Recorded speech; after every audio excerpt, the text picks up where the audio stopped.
കാസർഗോഡ് ഹനാൻ ഷായുടെ ഗാനമേളയ്ക്കിടെയുണ്ടായ അപകടത്തിൽ സംഘാടകർക്ക് ഗുരുതര വീഴ്ചയുണ്ടായെന്ന് പോലീസ്. 3000 പേർക്ക് അനുമതി നൽകിയ പരിപാടിയിൽ 4 ഇരട്ടിയോളം ആളുകളെ പങ്കെടുപ്പിച്ചു. പോലീസ് മുന്നറിയിപ്പ് അവഗണിച്ചെന്നും എഫ്ഐആറിൽ പറയുന്നു.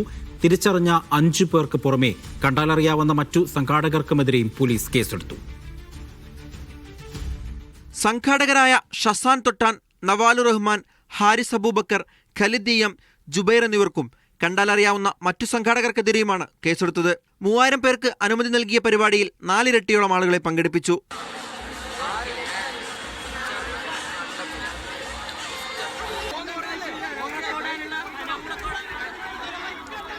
കാസർഗോഡ് യുവജന കൂട്ടായ്മയായ ഫ്ലീയുടെ നേതൃത്വത്തിലായിരുന്നു പരിപാടി.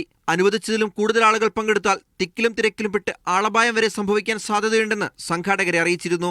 ഈ മുന്നറിയിപ്പ് ലംഘിച്ച് സംഘാടകർ പരിപാടി നടത്തിയെന്നും പോലീസ് റിപ്പോർട്ടിൽ പറയുന്നു. ദേശീയപാതയിൽ വ്യാപക ഗതാഗത കുരുക്കുമുണ്ടായി. തിക്കിലും തിരക്കിലും പെട്ട് കുഴഞ്ഞു വീണ 10 പേരെ കാസർകോട്ടെ സ്വകാര്യ ആശുപത്രിയിൽ പ്രവേശിപ്പിച്ച് ചികിത്സ നൽകി. തിരക്ക് നിയന്ത്രിക്കാൻ പാടുപെട്ട പോലീസ് അവസാനം ലാത്തി വീശിയിരുന്നു. മീഡിയ 1 കാസർഗോഡ്.